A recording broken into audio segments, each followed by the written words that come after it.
Hey folks, Scott Weingart here, and this is an EMCrit podcast. Today, we're going to talk about Airways stuff. In fact, specifically, we're going to talk about Crics stuff. And you know how much I love Crics stuff. It's Crics stuff, but it's also central airway obstruction, so it's going to be an interesting little grab bag of airway topics. And what sparked this episode is my buddy, Rich Levitan, who will be the guest for this show. If you don't know Rich Levitan, then you're probably not in emergency medicine. Rich is one of the absolute pioneers in emergency airway management. He was an ED doc who did not like his airway skills and was scared of airways, so he decided to get really good at them. He invented the airway cam, which at the time, before video laryngoscopy, was the only way you had anatomy accurate visions of the airway from the perspective of an intubator rather than a perspective of a camera. And it was really game-changing for learning. He created one of the best courses in airway management, which he still teaches to this day, using cadavers and allowing an enormous amount of practice runs. And we'll talk about that towards the end of the show. And he's a buddy. He's fantastic. Just wonderful, warm, amazing guy. Storied life. So you'll hear from Rich shortly. But the stuff I want to talk about as a preliminary is a few thoughts from Nicholas Crimes' Safe Airway Society session on surgical airway called Scalpel versus Scalpel. And I'll explain what that means in just a moment. First, a little pitch for a conference I'm speaking in, and then we'll get to the show. Hey folks, real quick, a mention of our upcoming course, Unburnable. You might have also heard me call this Flameproof. We've changed the name. It's now Unburnable. And we are having our fourth cohort. I can't believe we've done it this many times. Fourth cohort starting September 16th, 2025. And if you've heard me talk about this, you already know what it is, but really quick if you haven't. This is our virtual course that I host with my coaching partner, Rob Orman, on career longevity, anti-burnout, and self-mastery. Essentially, you will become unburnable at work. It will flow into your home time. You will be far more sanguine. You will like life more.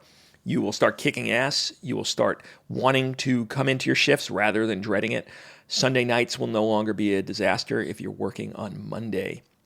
It is 12 sessions, 2 hours each. We do every 2 weeks. So you're going to have us for 6 months percolating through your mind with topics like silencing your inner voice, your inner critic, agency and perfectionism, effective communication, shift overwhelm and efficiency, mindfulness and meditation, on-shift strategies to find joy, the fundamentals, things like sleep, life management and productivity, burnout prophylaxis, and then putting all of that together into a new system, a new strategy for enjoying work and life again.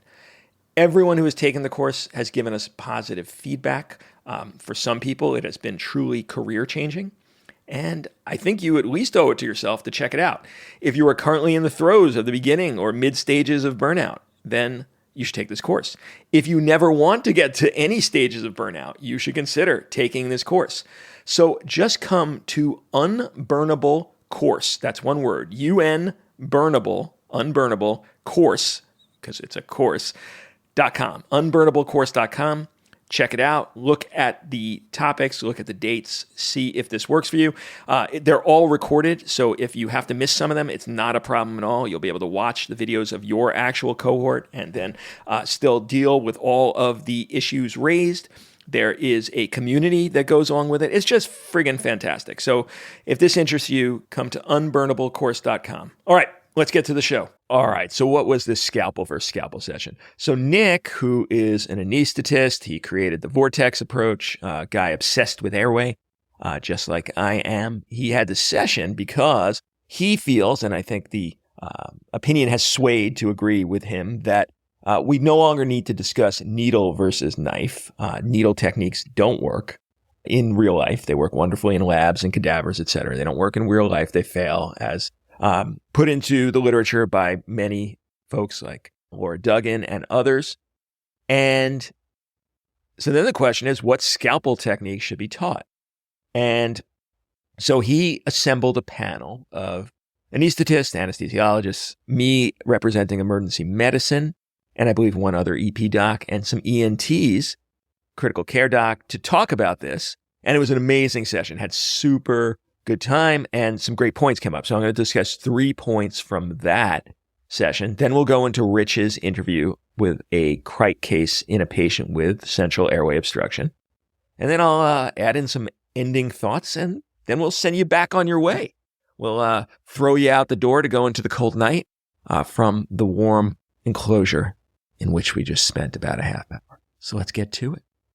So the 3 points from the scalpel versus scalpel session. And the first point is what scalpel technique is best. And the folks in Australia have been teaching, because of the work of the late Andy Hurd, the same technique advocated by my buddy George Kovacs and the Difficult Airway Society, which is a stab incision and then a turning of a 10 blade. So you go in horizontally, you make your stab incision, and then you turn the blade, preferably away from you, though it'll work towards you as well. I think it's much safer to turn it away from you.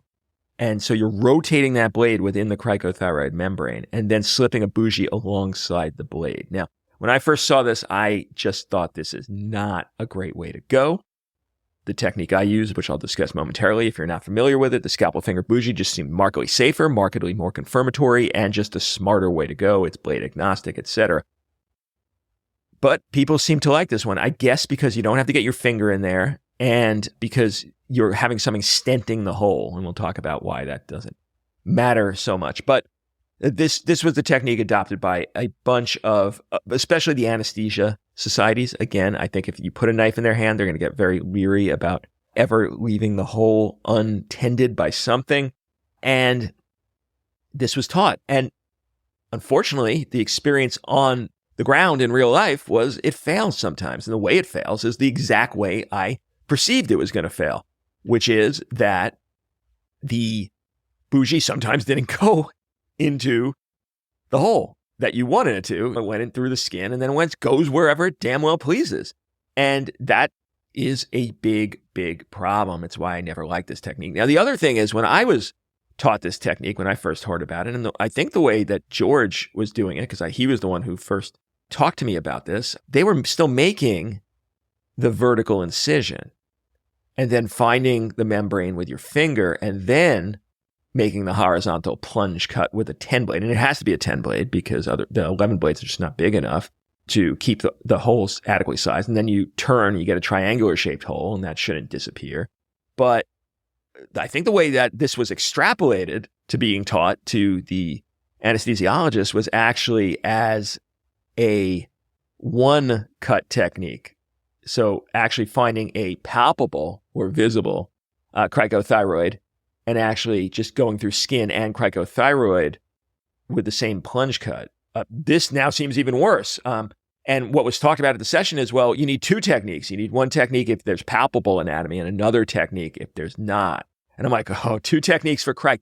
Good luck. As you know, in any critical procedure, I want one technique mastery. This is how I teach laryngoscopy and intubation. If you've heard the previous airway lectures on EMCrit, this is how I teach everything. Is you're not going to have, when you're in monkey brain, or gorilla brain is more like it, when you're in gorilla brain, you're not going to be able to remember or go down a flowchart for multiple techniques. You want one technique mastery and one technique utilization. And that's where the scalpel finger bougie comes in.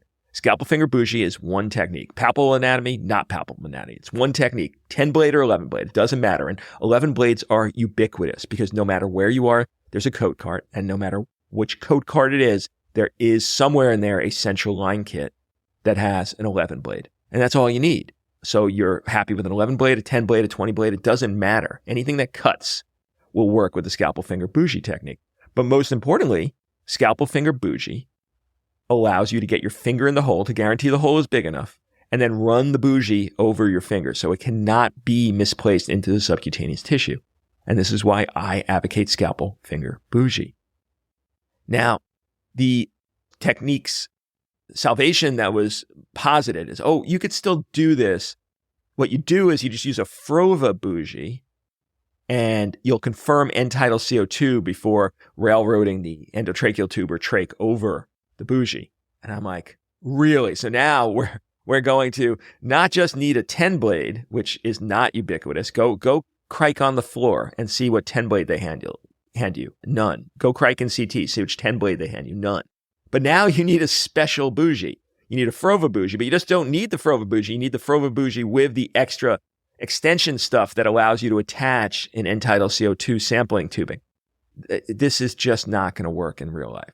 So what you want to do instead is learn the scalpel finger bougie, which if you have a scalpel and you have a finger and you have a bougie, and there should be a bougie at every emergency and critical care airway, and I've had them added to the little tackle boxes that are the intubation kits for every single place in the hospital, including the code cards.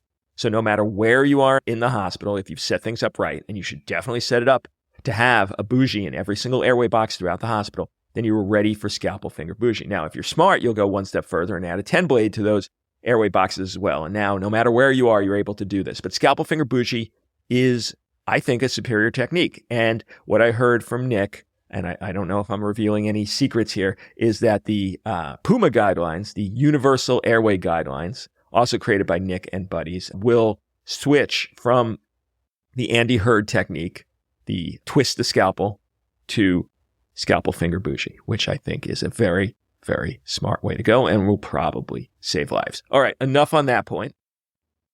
Let's talk about never trusting a Cric ace. Never trusting a Cric ace. Now, what do I mean by that? So, in dogfighting, two planes going directly against each other with guns or missiles, rather than just shooting from afar. You could see the other pilots, the white of their eyes.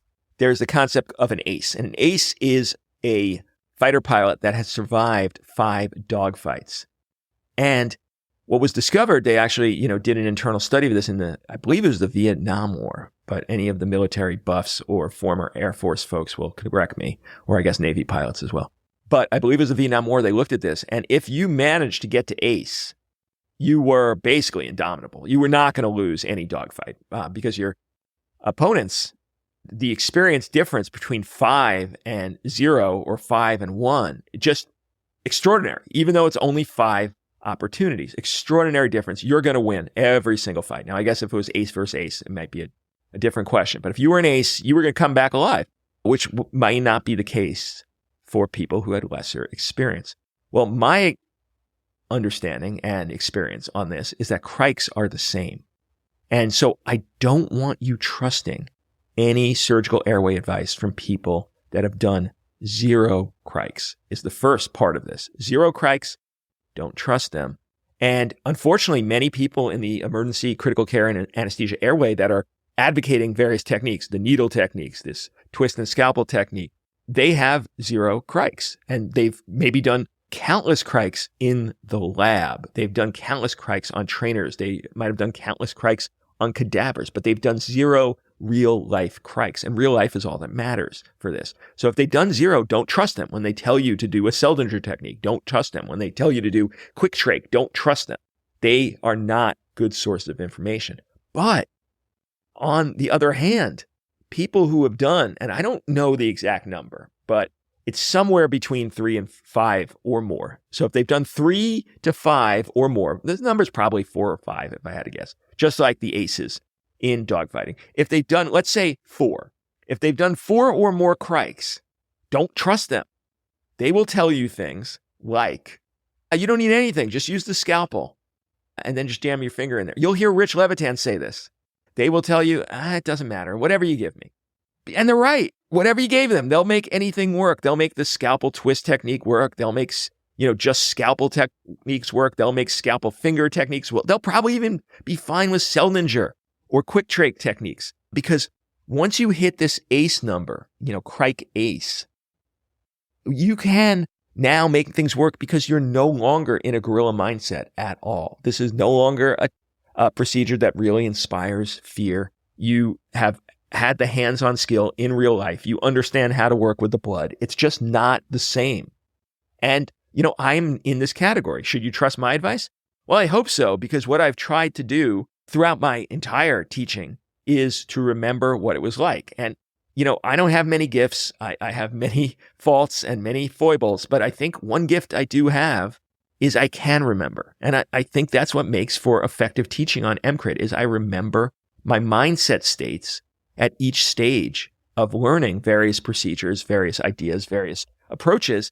And so hopefully I can still be a teacher.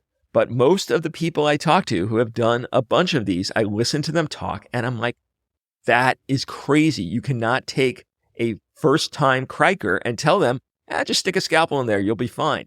Because we've seen the failure modes from that. When I was coming up in training, we were all trained on various surgical techniques. First with this, multiple devices with a hook and then a spreader. And I'm like, even at the time, I'm like, are you fucking kidding me? Like, I'm supposed to